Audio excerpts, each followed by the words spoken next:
Eu quero convidá-los a abrir a Escritura em Gênesis capítulo 9 e pedir que vocês deixem sua Bíblia aberta nesse capítulo. Nós iremos do verso 1 até o verso 17, mas nós faremos a leitura à medida que nós prosseguirmos. Gênesis capítulo 9, de 1 a 17, dando sequência à nossa série de mensagens nesse livro tão importante. Vamos orar pedindo a iluminação do Espírito Santo para que nós possamos compreender a palavra de Deus e aplicar aos nossos corações. Pai querido, agora quando nos debruçamos diante da Tua palavra, nós pedimos que o Senhor nos ilumine para que nós possamos não somente entender o que elas significam, mas o que é que elas demandam de nós nos nossos dias, na nossa situação. Para isso, Senhor, somente a luz do Teu Espírito pode fazer brilhar esse significado. E oramos então que o Senhor faça isso. Nós queremos pedir por cada pessoa que aqui se encontra nessa noite, a pessoas aflitas, a pessoas em dor, pessoas angustiadas, pessoas com medo, pessoas incertas, vacilantes. E nós oramos que Tu dispenses a cada uma delas de acordo com a necessidade, conforme o Senhor conhece o coração de cada um. Tua palavra é poderosa para dar a vida, para renovar a vida, para consolar, instruir, edificar a cada um de nós. E pedimos que o Senhor aplique, em nome de Jesus. Amém. Queridos, essa passagem que nós temos diante de nós, Gênesis 9, de 1 a 17, trata da renovação do mandato da criação da parte de Deus, a aliança que Ele fez com Noé, seus descendentes, todos os animais e toda a terra, e as medidas que Ele tomou para garantir a preservação e a continuação da vida sobre a terra, depois que o dilúvio havia destruído completamente tudo o que havia sobre a face do planeta. O que temos aqui é a continuação da história do dilúvio, conforme nós vimos nas mensagens anteriores. Nós vimos como a ira de Deus se derramou sobre a humanidade por conta dos seus pecados, por conta especialmente da mistura das duas linhagens, os descendentes de Sete e os descendentes de Caim. Nós vimos como Deus teve misericórdia de uma família a quem Ele escolheu soberanamente, Noé e seus filhos, e a quem deu a ordem de construir uma arca para a sua salvação. Vimos como Deus, depois de passados 40 dias e noites com grandes tempestades e torrentes inundações de água que cobriram e mataram por afogamento todos os seres vivos, Ele então se lembra de Noé e a sua ira se arrefece de contra a humanidade. E Ele começa a fazer as águas escoarem lentamente. E durante um ano esse processo continuou até que finalmente Deus manda que Noé saia da arca juntamente com a sua família e os animais. E Ele renova o mandato da criação para com os animais. Ele diz aos animais que eles se multipliquem, que eles encham a terra como tinham feito isso antes do dilúvio. Deus aceita o culto que Noé lhe oferece, o primeiro culto na terra nova, um culto feito de sacrifícios de animais queimados completamente sobre o altar. E Deus decide no seu coração que Ele não mais vai destruir o mundo dessa forma, porque senão Ele teria que fazer isso a cada 10 gerações, uma vez que o coração do homem é mau continuamente. E agora então, Moisés é o autor do livro de Gênesis, ele registra os eventos que vieram em seguida, na sequência, ou seja, as ordens que Deus deu a Noé para a organização do novo mundo, já purificado pelas águas do dilúvio. E são 4 ordenanças que nós encontramos aqui no texto que nós temos diante de nós. Várias delas repetem o que Deus tinha feito na criação, as ordens e orientações que Ele tinha dado a Adão, de maneira que Noé não deixa de ser, por assim dizer, um novo Adão, ou um tipo de Adão. Ele funciona como o cabeça da nova humanidade. E não podemos deixar de ver o paralelo entre os dois relatos. Mas há coisas novas que Deus acrescentou aqui. Para esse novo mundo, novas ordenanças são introduzidas, como nós veremos. A primeira delas está no verso 1. Deus renova a ordem para que o homem se multiplique sobre a terra. Deus abençoou Noé e os seus filhos, dizendo: sejam fecundos, multipliquem-se e encham a terra. Como nós já dissemos, Deus já tinha feito isso com os animais, quando saíram da arca, no capítulo 8, verso 17. Mas agora ele se dirige especificamente a Noé e os seus filhos, e dá a eles o mesmo mandato que Deus deu quando criou Adão, conforme lemos em Gênesis capítulo 1, verso 28, que Adão deveria, juntamente com sua esposa, multiplicar-se, encher a terra e ocupá-la completamente. Aqui Deus abençoa Noé e seus filhos, diz aí o verso 1, o que nos lembra do pacto, que nos lembra que a aliança que Deus tinha com Noé e a bênção que Deus tinha com Noé era extensiva à sua família. Era extensiva à sua família. Deus então abençoa Noé e seus filhos e determina 3 coisas, parecidas, um pouquinho distintas. Que eles fossem fecundos, verso 1, ou seja, que eles fossem férteis, que eles tivessem muitos filhos. Segundo, que eles se multiplicassem, ou seja, que o número de seres humanos deveria crescer exponencialmente. E terceiro, que eles enchessem a terra, que eles se espalhassem por toda a extensão da terra e assim a ocupassem.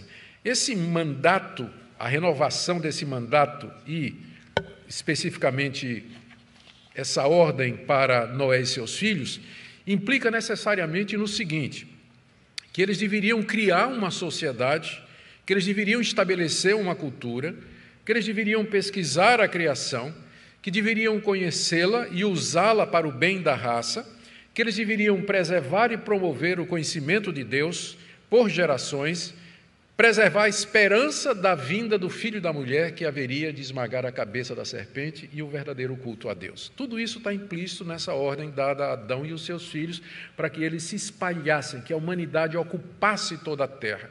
E o alvo, para que isso acontecesse, ou seja, essa ordem, ela vai dar origem à cultura, ao surgimento de culturas, de civilizações, o surgimento da ciência, o conhecimento e a pesquisa da natureza e das suas leis e da tecnologia, que é o emprego de todas estas leis em benefício da raça humana para que ela possa prosperar, crescer e se multiplicar sobre a terra. Essa é a primeira ordenança. Deus quer que a humanidade, no novo mundo, se espalhe e domine a terra. A segunda ordenança está nos versos de 2 a 4, Deus restabelece o domínio do homem sobre o restante da criação. Versos 2 e 4. Todos os animais da terra e todas as aves dos céus terão medo e pavor de vocês. Tudo que se move sobre a terra e todos os peixes do mar serão entregues nas mãos de vocês. Tudo que se move e vive servirá de alimento para vocês. Assim como lhes dei a erva verde, agora lhes dou todas as coisas. Carne, porém, com sua vida, isto é, com seu sangue, vocês não devem comer. Essa é a segunda ordenança, e ela tem a ver com o restabelecimento do domínio do homem sobre os seres vivos. E são 4 aspectos dessa ordenança que eu queria destacar para vocês. Primeiro, Deus diz que vai incutir nos animais, nas aves, o medo e o pavor dos homens, aí no início do verso 2. Quando Deus primeiro criou todas as coisas e deu domínio ao homem sobre toda a sua criação, antes do pecado, esse domínio era baseado no amor e era baseado no fato de que o homem era o representante de Deus sobre a terra. Mas agora esse domínio seria diferente. Ele seria baseado no pavor e no medo que os animais passariam a ter do ser humano. O que me leva ao segundo ponto, o segundo aspecto desse mandato, quando no final do verso 2, Deus diz que vai entregar na mão de Noé e dos seus filhos todos os seres vivos, tudo que se move na terra, tudo que se move no mar, vai ser entregue a Noé e aos seus filhos, como decorrência desse pavor que Deus haveria de colocar no coração, aliás, haveria de colocar nos seres vivos. O homem, então, passaria a dominar sobre toda a criação de Deus. Não é que passaria, ele já fazia isso, mas agora é um mundo novo, tudo havia sido destruído, a antiga ordem havia passado, Deus está reconstruindo, por assim dizer, e ele restabelece esse domínio, só que agora ele é baseado no temor e no pavor que os animais teriam do homem. Lembrando que essa é a situação no mundo que foi marcado pelo pecado. Um mundo que ainda é um mundo caído, onde o pecado está presente. Na primeira criação não tinha pecado. O domínio do homem sobre os animais era feito de outra forma, mas agora o medo e o pavor dos seres vivos para com o homem é a base desse temor. E quando Deus diz que vai entregar tudo que se move nas mãos do homem, ele está se referindo ao fato de que o homem pode, então, usar a criação para o seu benefício. Pode domesticar e pode usar animais como cavalos, camelos, bois, cães, etc. Os animais selvagens se afastariam dos homens para as florestas e para outros lugares, como por causa do pavor que sentiriam deles. Terceiro aspecto dessa ordenança é que, e aqui tem mais uma novidade, né, com relação à criação, é que Deus dá tudo que se move e vive para alimento do homem, no verso 3. Tudo isso vai servir de alimento para vocês. Como eu dei a erva verde, aqui Deus está se referindo ao que ele fez no Jardim do Éden, quando ele cria Adão e a mulher, ele entrega todos os vegetais para servir de alimentação. Agora Deus está entregando os seres vivos para a alimentação dos homens. Essa é uma das razões pelas quais os animais têm pavor e medo, não é porque eles vão servir agora de comida, né? Estão lá embaixo da linha de sobrevivência. O homem, então, aqui, ele é autorizado a criar para o abate animais como bois, ovelhas, etc., e caçar e comer animais como veados, antílopes, peixes e assim por diante. Isso significa de que somente depois do dilúvio é que Deus autorizou o homem a comer carne. Não quer dizer que ele não comia antes, mas quer dizer que se ele fazia isso, não era por autorização de Deus. Somente agora aparece a autorização para que o homem casse os animais, para que ele crie animais para o abate e que ele use a carne como parte da sua dieta. Oficialmente, até aqui, o homem vivia oficialmente da erva do campo, vivia dos vegetais, das frutas, dos grãos, das colheitas que a terra produzia. Boa parte dos estudiosos acredita que havia consumo de carne antes disso, mas que não era autorizada por Deus. O que não temos como saber ao certo. O que nos interessa é saber de que somente agora, a partir desse momento, é que o homem tem a sanção divina para fazer isso. E a razão é óbvia. A razão pela qual Deus faz isso é óbvia. Essa permissão foi dada porque haveria ainda um tempo até que a terra produzisse o sustento para Noé e sua família. Haveria um tempo ainda. É verdade que já estavam brotando, a pombinha trouxe uma folha de oliveira verde, então a vegetação já estava voltando ao mundo, mas ainda levaria bastante tempo até que as primeiras colheitas pudessem ser feitas, e Deus havia dito que funcionaria assim, capítulo 8, verso 22, enquanto durar a terra, não deixará de haver semeadura e colheita. Frio e calor, verão e inverno, dia e noite, submetido à regularidade das estações e à lei do plantio e da colheita, o homem, Noé, ao sair da arca, ele não tinha o que comer. Então, uma das razões pelas quais os estudiosos acham que é somente aqui que Deus dá permissão para que Noé coma animais, é porque ele precisaria do que se alimentar. Deus, contudo, faz uma restrição, e essa restrição está aí no verso 4, que eles não poderiam comer carne com vida, isso é, com o seu sangue. O que isso implicaria? Ele diz a Noé, você pode agora caçar, você pode pegar animais, você pode criar animais para o abate, mas você não pode comer animais com sangue. Isso significa que os animais a serem comidos, eles precisariam ser primeiro sangrados. Eles deveriam ser mortos de forma que o sangue deles fosse primeiro derramado. Deveria ser derramado sobre a terra como água, que é a expressão que a gente vai encontrar mais tarde em Deuteronômio, capítulo 12, no verso 16, quando essa lei é bem regulamentada. Isso significa que os animais não podiam ser mortos a pauladas e nem por asfixia, porque em ambos os casos o sangue permanece dentro. Eles tinham que ser sangrados. O sangue devia escorrer sobre a terra. Isso significa também que eles não poderiam comer animais que eles achassem mortos, porque tinha morrido com sangue dentro. É uma proibição contra comer carniça, né? Por assim, nem precisava, né? Mas é uma proibição, a gente não pode comer carniça, né? Eles não deveriam comer animais mortos que eles encontrassem. Qual era o propósito de Deus com essa proibição?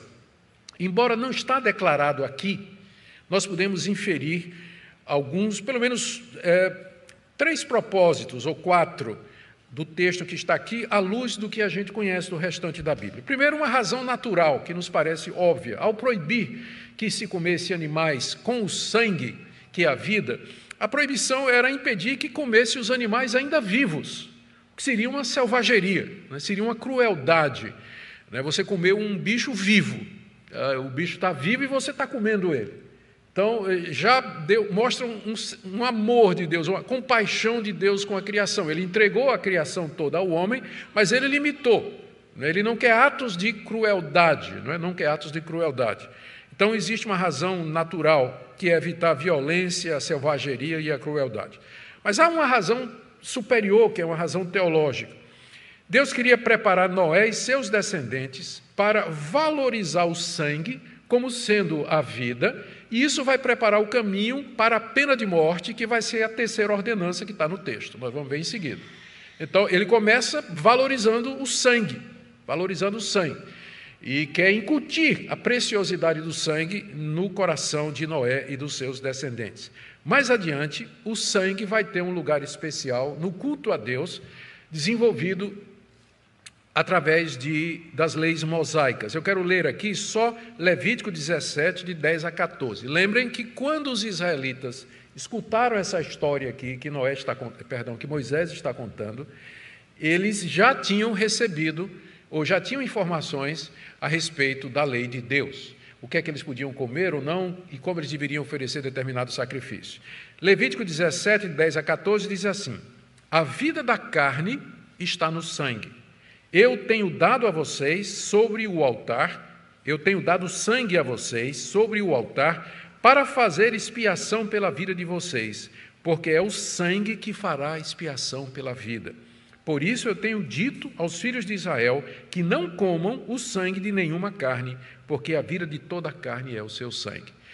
Aqui, quando Deus diz a Noé para não comer carne com sangue, ele está preparando Noé e os seus descendentes para valorizar o sangue, porque é o sangue que mais tarde, ou já era oferecido sobre o altar, como pagamento pelos pecados. Já antes do dilúvio, o culto a Deus consistia nos sacrifícios de animais.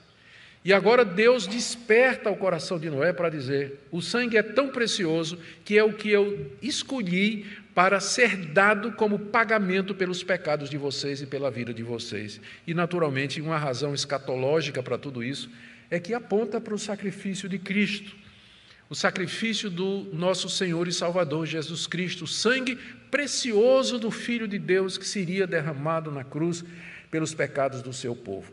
Então, essa é a razão pela qual Deus diz a Noé: você pode comer todas as coisas, mas o sangue você vai evitar. E as razões são essas aqui que nós colocamos.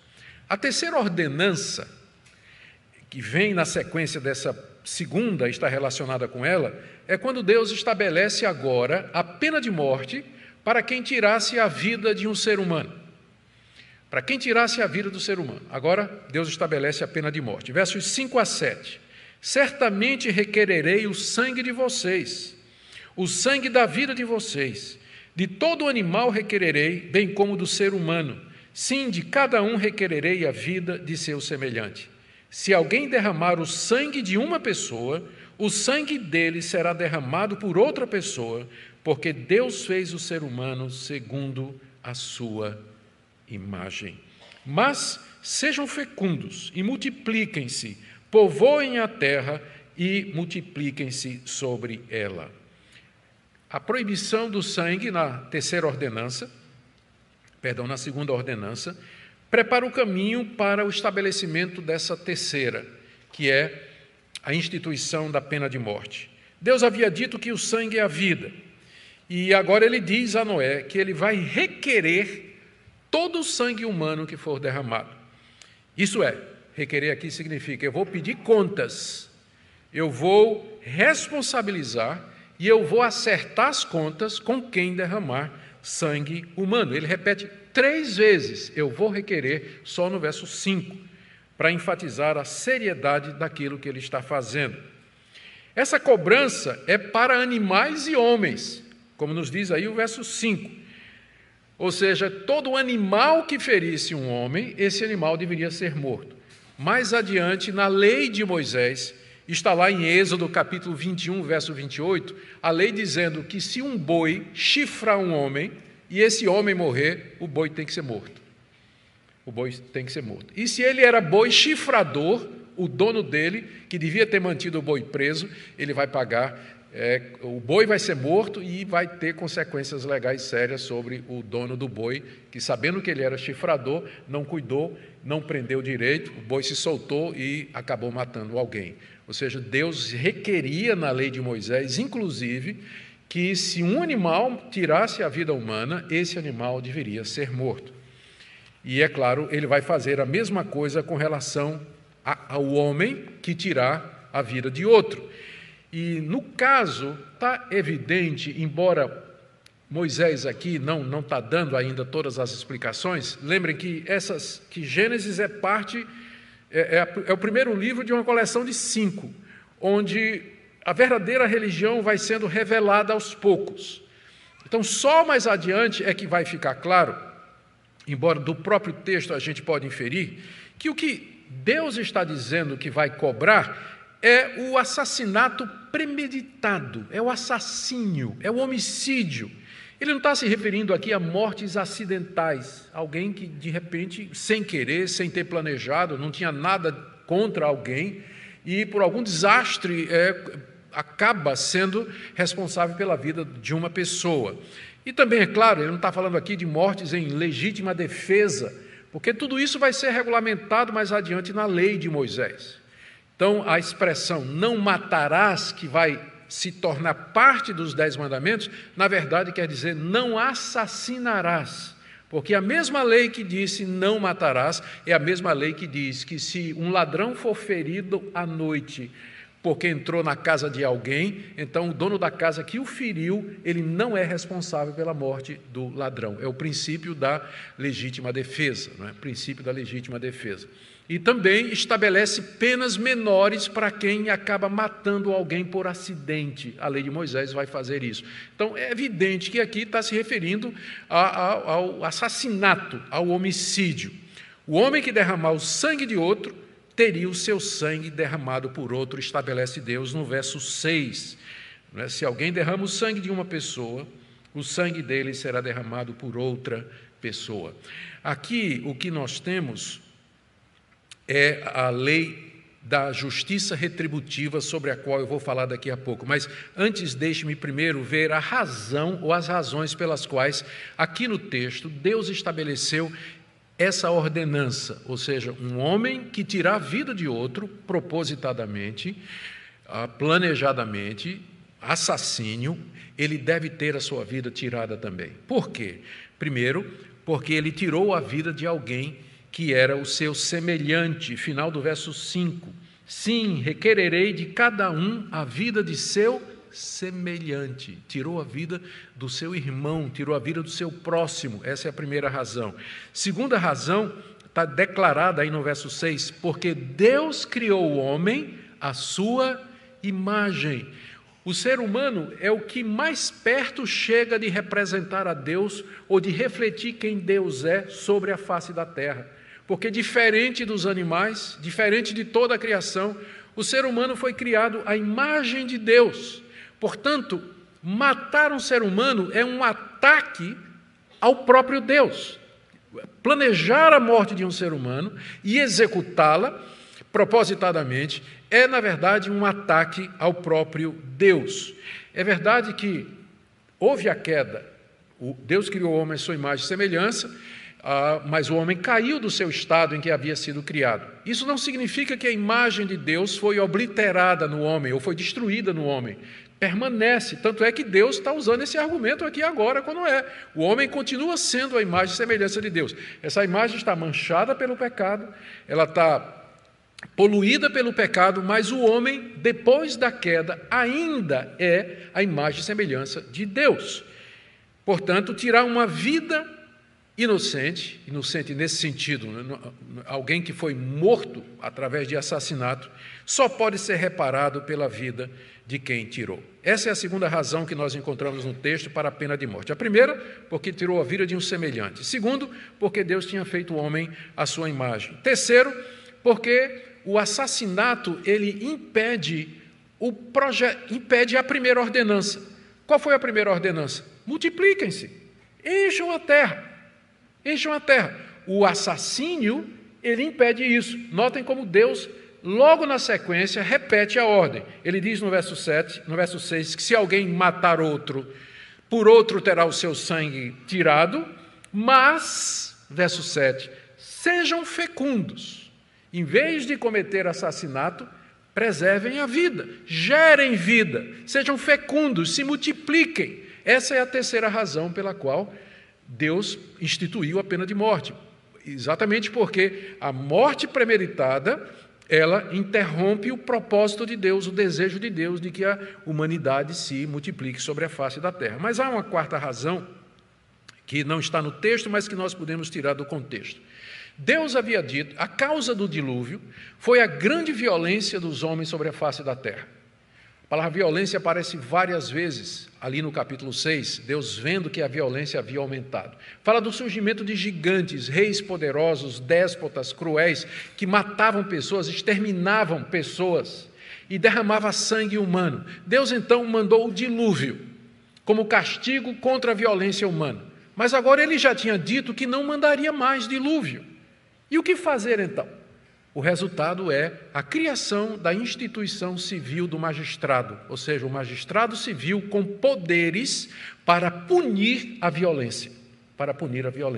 É isso que o verso 6 aqui nos diz. Agora, a grande questão é quem julgaria e executaria a sentença de morte contra os assassinos? Moisés aqui não dá uma resposta para essa questão, ele apenas diz no verso 6 que quem tirar a vida de um homem, pelo homem terá sua vida tirada. Mas nós podemos inferir que aqui nós temos o início da instituição do magistrado civil.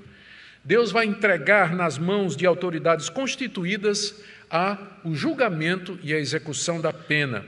E ao instituir esse princípio de colocar a execução, o julgamento e a execução da pena nas mãos da autoridade, Deus está rejeitando a vingança e os justiceiros, justiçamento, porque Ele vai entregar essa responsabilidade às autoridades constituídas. Possivelmente, então, esse poder de julgar e executar a pena de morte foi assimilado inicialmente pelos patriarcas como Noé, que era autoridade civil e religiosa.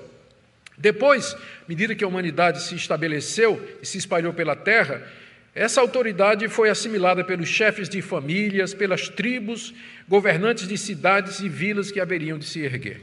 Mais adiante, na lei de Moisés, fica claro, quando Deus estabelece em detalhes os procedimentos para a aplicação da pena de morte na nação de Israel por parte das suas autoridades.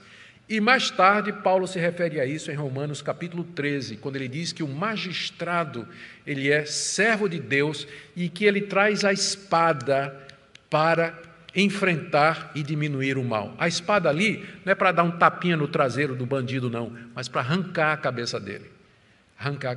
Ao magistrado civil foi dada essa autoridade de executar a pena com o objetivo de preservar a raça humana, incutir temor nos malfeitores e garantir a proliferação da raça e a continuidade da vida, que é o ponto aqui dessa passagem. Você vê que todas essas medidas tomadas aqui, elas visam preservar a vida, não comer carne com sangue, não tirar a vida do seu próximo, crescer e multiplicar. Tudo aponta para Deus dizendo, eu quero que a humanidade se multiplique e o assassinato vai contra o meu propósito. Por isso que ele deve ser punido com tanta severidade. Mas vamos agora para a quarta ordenança do novo mundo, que está aí do verso 8 a 17. Deus estabelece uma aliança com a sua criação. Deus também disse a Noé e aos seus filhos: eis que estabeleço a minha aliança com vocês e com a descendência de vocês, e com todos os seres vivos que estão com vocês, tanto as aves, os animais domésticos e os animais selvagens que saíram da arca, como todos os animais da terra. Estabeleço a minha aliança com vocês. Nunca mais os seres vivos serão destruídos pelas águas de um dilúvio, nunca mais haverá dilúvio para destruir a terra. E Deus disse: esse é o sinal da minha aliança que faço entre mim e vocês e entre todos os seres vivos que estão com vocês para todas as futuras gerações. Porei o meu arco nas nuvens, e ele será por sinal da aliança entre mim e a terra. Quando eu trouxer nuvens sobre a terra, e nelas aparecer o arco, então me lembrarei da minha aliança, firmada entre mim e vocês, e todos os seres vivos de todas as espécies, e as águas não mais se tornarão em dilúvio para destruir todos os seres vivos. O arco estará nas nuvens, eu verei e me lembrarei da aliança eterna entre Deus e todos os seres vivos de todas as espécies que há sobre a terra. Deus disse a Noé: este é o sinal da aliança estabelecida entre mim e todos os seres vivos sobre a terra. A quarta ordenança é uma aliança que Deus faz com a criação, tendo Noé como representante de toda a criação. Primeiro, a gente tem que entender o que era uma aliança naquela época. O que é que ela representava? A aliança era um compromisso entre duas partes que continha promessas e condições. No Antigo Oriente, na época de Moisés, na época que Gênesis foi escrito, os soberanos, os reis, os poderosos, os chefes de estado, de vilas e de cidades, eles faziam alianças unilaterais com seus servos.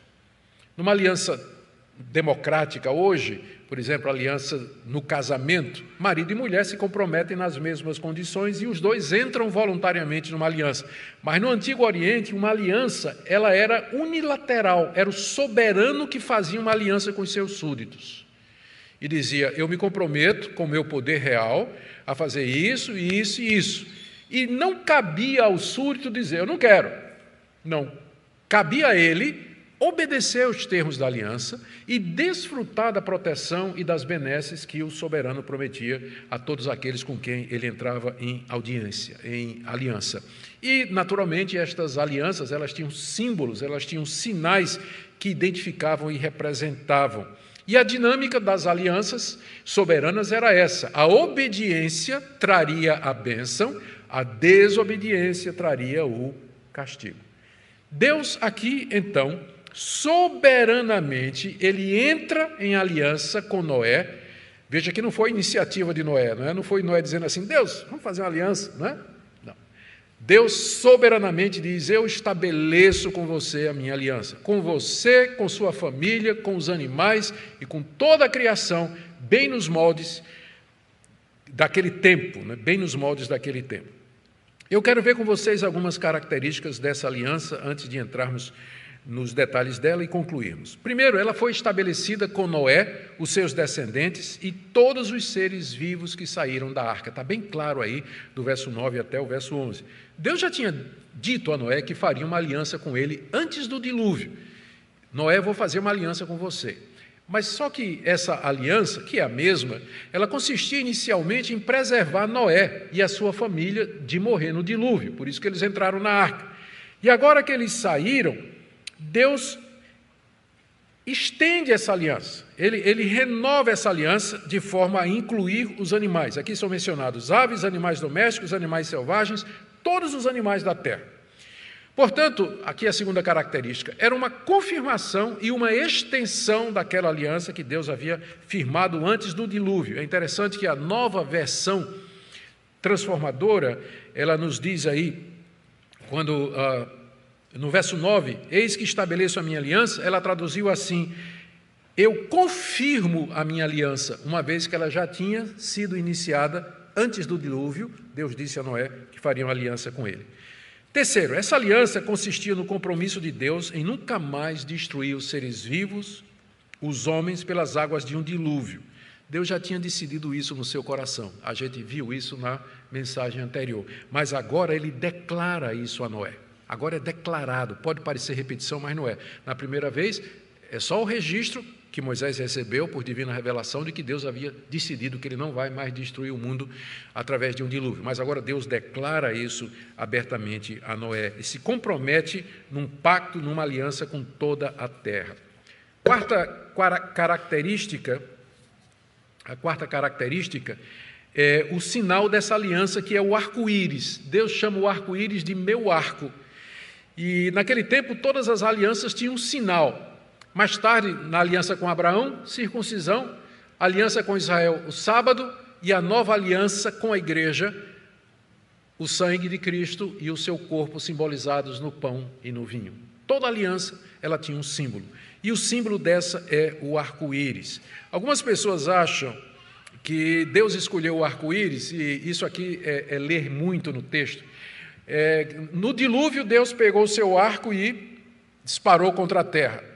Mas agora que ele resolveu não fazer mais isso, o arco agora está para cima, está para cima. Deus não vai mais destruir a terra. É muito bonito isso, eu fico até emocionado quando eu li esse tipo de interpretação. Mas não está no texto, está difícil a gente... Isso que seria uma leitura alegórica, não é? Você querer ver alguma coisa no texto que você não tem como deduzir. Pode até ter sido, mas não transparece pelo texto que essa é a razão pela qual Deus escolheu um arco. Provavelmente a razão é de que o arco-íris é um fenômeno natural. É o resultado da refração da luz passando pelas gotículas de água que estão acumuladas nas nuvens, os raios de sol brilhando, né, dizendo que por trás das nuvens há, de fato, a luz, que há vida. E esses princípios, essas leis naturais que geram o arco-íris, elas já existiam antes do dilúvio.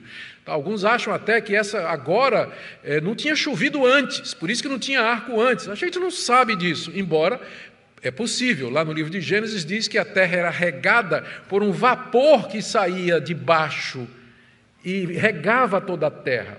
Talvez, pela primeira vez, vai ter chuva, e se vai ter chuva, naturalmente vai ter arco-íris. São questões que o livro de Gênesis não entra e que a gente, com a nossa mente científica, especialmente os estudantes, né, na universidade, que são bombardeados com questões tipo assim, a Bíblia não pode ser levada a sério, não é um livro científico, a gente fica assim, querendo assim, Senhor, se Moisés tivesse dado os detalhes, né? Se ele tivesse explicado alguma coisa, se já tinha chovido antes ou não, se o pessoal tinha comido carne ou não, se tinha bicho carnívoro antes disso ou não, são questões para as quais a gente não tem resposta certa.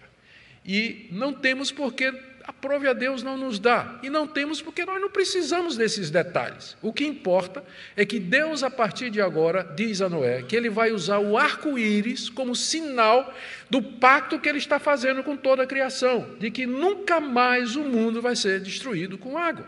Nunca mais o mundo vai ser destruído com água. E ele diz aqui que o arco vai servir para Deus se lembrar da sua aliança.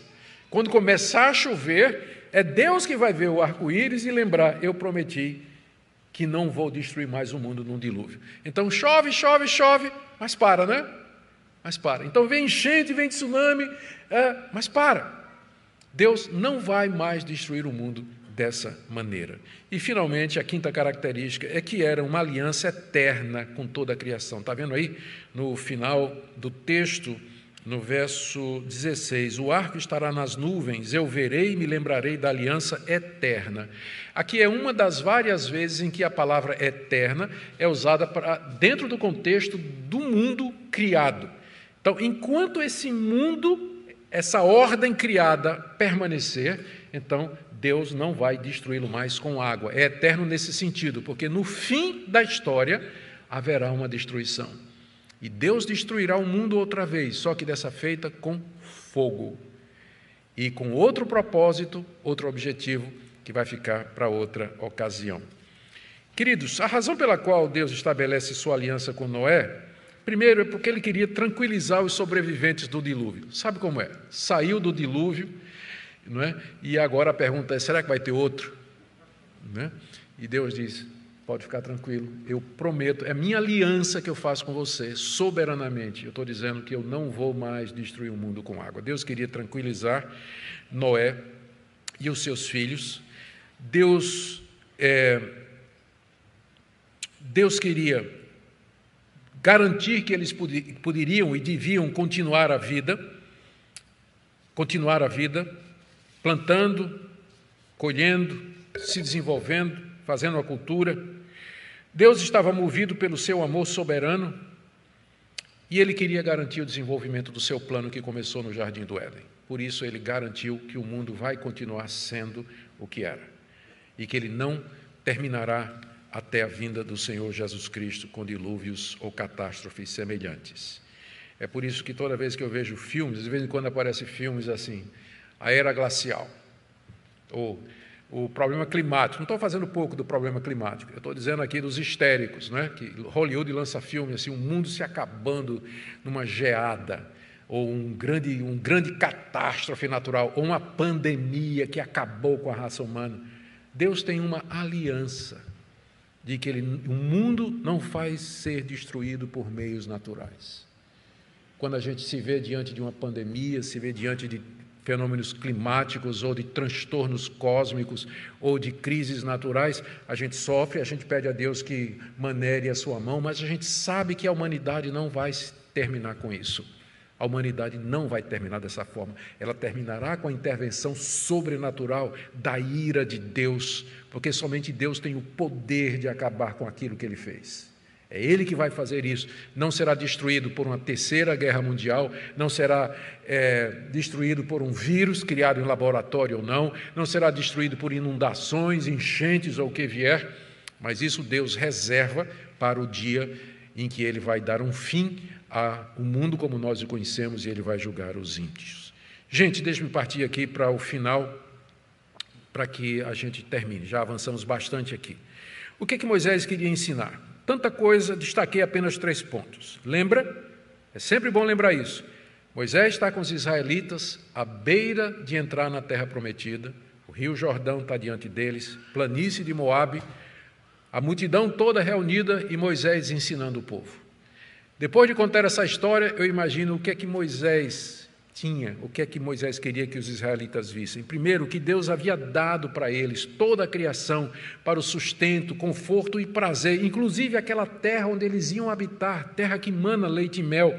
Eles poderiam comer não somente frutos, grãos, vegetais, mas carne como lhe agradasse. Estava implícito que somente animais puros, e que, portanto, eles deveriam ser gratos a Deus, cuidar da criação e desfrutar dela com alegria. Gente, se tem um povo que deve comer churrasco, comer com alegria, é o crente. É o crente. Não é? Ele deve fazer isso com gratidão no coração, porque ele sabe que é dádiva de Deus, Deus entregou tudo a ele. Por isso que a gente ora antes das refeições, não é? Pelo menos eu. Antes das refeições, porque eu vejo aquilo, uma demonstração, a dádiva de Deus. Então nós devíamos aproveitar o alimento, gostar de comer, não muito, mas devíamos gostar de comer, apreciar as coisas boas que Deus nos deu, sem culpa, porque é Ele que nos deu isso, Ele nos deu, e essa mentalidade que Moisés queria incutir nos israelitas, que eles... Tanto é que o tempo todo que Moisés fala da terra prometida, ele se refere a ela dizendo, é uma terra que mana leite e mel, é uma terra aprazível, com frutos. A amostra do fruto, lembra da história? Os espias tiveram que trazer nas costas, um cacho de uva, para você ter uma ideia do tamanho. Tudo isso era da parte de Deus e, portanto, eles deveriam ser gratos, povo grato. Segunda coisa que eu penso que Moisés queria que os israelitas aprendessem é que a vida humana devia ser santa para eles. A santidade da vida.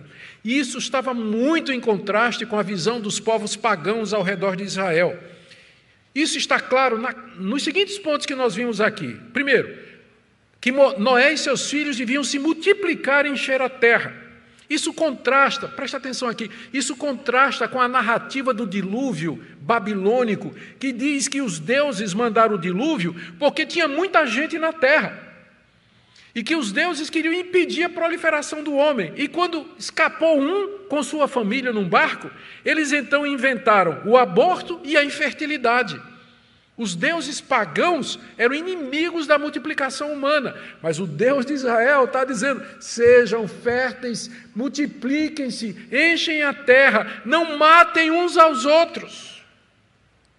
Eles não deveriam também comer carne de animais vivos ou mortos com sangue, porque, como era a prática dos povos pagãos, porque a vida, o sangue é a vida dos seres, e eles deveriam executar aqueles que cometessem assassinato. Você vê aqui, isso reforça a diferença entre homens e animais.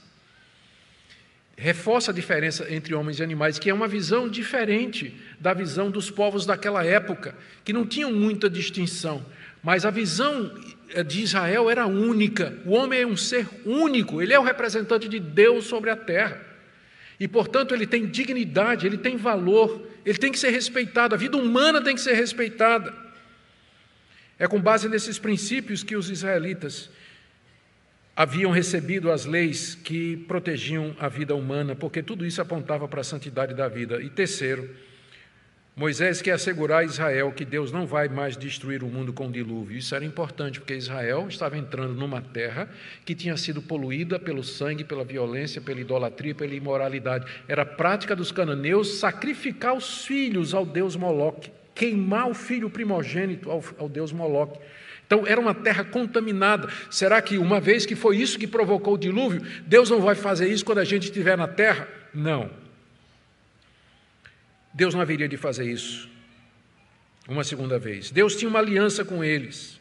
Eles poderiam cultivar, desenvolver-se, criar uma sociedade, cultura, fazer planos, dominar a terra, porque Deus não haveria de destruí-los, como Ele havia feito no dilúvio. Que segurança e que conforto para todos nós. Quero trazer algumas aplicações.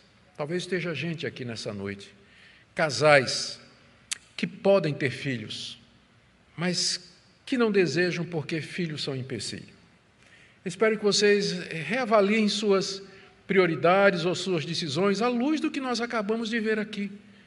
Todo esse relato, 4 ordenanças que Deus deu ao mundo novo, para que a humanidade cresça, ela se multiplique, que ela avance, que ela domine toda a terra.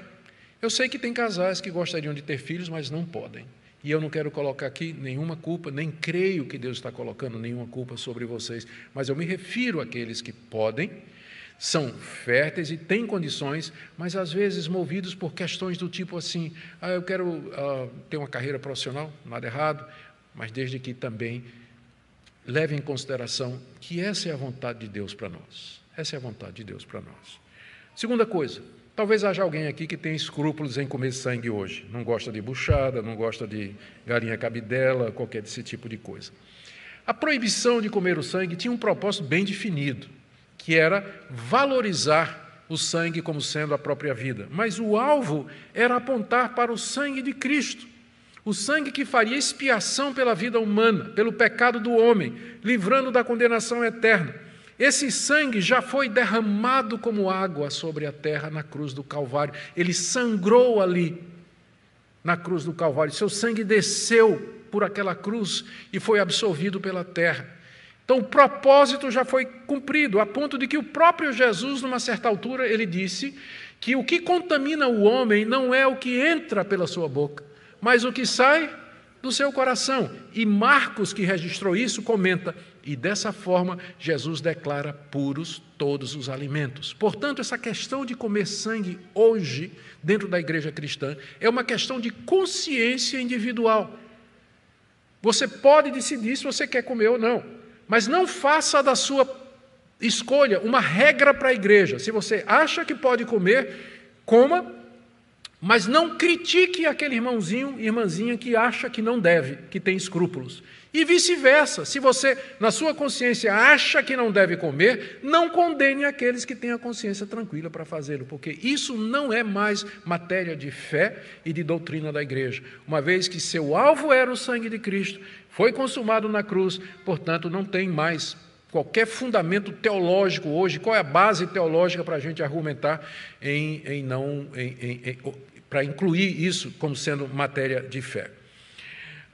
Talvez esteja alguém aqui essa noite que considera antibíblico pena de morte. Não vou nem pedir para levantar a mão. É possível que tenha. E entre os que me ouvem, estão me ouvindo, seguindo o culto, muito mais.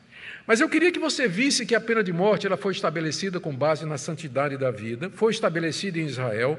O próprio Jesus reconheceu que Pilatos tinha autoridade para tirar a vida dele. Pilatos disse para Jesus: você não sabe que eu tenho autoridade para tirar a sua vida? E Jesus disse: se Deus não tivesse dado essa autoridade, você não teria. Com isso, reconhecendo que Pilatos tinha autoridade de executá-lo e que, inclusive, essa autoridade tinha sido dada pelo próprio Deus. O apóstolo Paulo, também se defendendo diante das autoridades, ele disse: se eu cometi alguma coisa errada, eu não recuso-me a morrer, a ser condenado, reconhecendo a pena de morte. Agora, é claro, essa é uma área do magistrado civil e não da igreja. Pessoalmente, se eu for morar num país onde tem pena de morte, eu não vou fazer campanha, não vou fazer manifestação para acabar com a pena de morte. E se eu for morar num país, como eu moro, onde não tem pena de morte, você também não vai me ver sendo ativista em favor da implantação da pena de morte, uma vez que eu creio que isso é alguma coisa que pertence à área do Estado. Mas eu sei que uma coisa você não pode dizer, que não é bíblico. Isso aí você não pode. O fundamento bíblico é muito sério e muito convincente. Aqui deve ter gente também que luta por justiça e igualdade entre os homens, que estão falando de justiça social, estão falando de uma série de coisas. Eu queria lembrar para vocês que a única base bíblica coerente para a luta por direitos iguais, justiça social, é a base bíblica. Deus, o homem, foi feito à imagem e semelhança de Deus. Ele é diferente dos animais, ele é diferente da criação. Por isso que cada ser humano, não importa a cor da sua pele, não importa a sua raça, não importa o seu status social, ele é digno. Ele é digno. Não há distinção intrínseca entre os seres humanos. Todos são portadores da imagem de Deus. E é isso que dá base para a gente lutar por igualdade. É isso que dá base para a gente lutar contra a injustiça, é isso que dá base para a gente lutar em favor dos desvalidos e dos pobres. Porque se você seguir aquela linha de que o homem é o resultado de um processo de evolução, onde ele se destaca como sendo o mais esperto, lembre que a lei da evolução é a sobrevivência do mais forte ou do mais apto. E se você acredita nisso, por que você vai defender os doentes mentais? Aqueles que são um fardo para a humanidade, não produtivos. Por quê? A lei natural é que o fraco pereça, não é isso? Que o fraco se acabe. Qual é a base para você fazer, por exemplo, preservação dos animais? Se eu sou o ser mais evoluído, se eu estou no topo da escala da evolução, que o mico-leão dourado pode se extinguir, não estou nem aí. Que as araras todas morram, não estou nem aí, desde que o homem domine.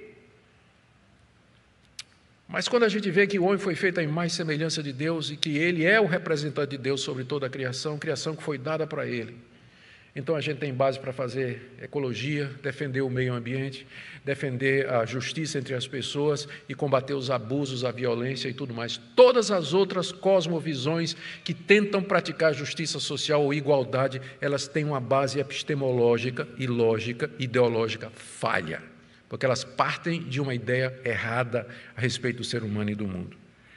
E por último, queridos, tudo isso aponta para a obra do Senhor Jesus. O pacto com Noé, o desejo de Deus de preservar a vida, a valorização do sangue, o cuidado de Deus com a raça humana, tudo isso apontando para a preservação da semente da mulher, a esperança da vinda do Senhor Jesus e, finalmente, a derrota final do mal, quando o Senhor Jesus, filho de Noé, haveria de chegar. Amém? Que Deus nos dê respeito a esse Deus, a Ele, amor, temor, dedicação e, acima de tudo, gratidão por tudo que Ele tem feito por nós.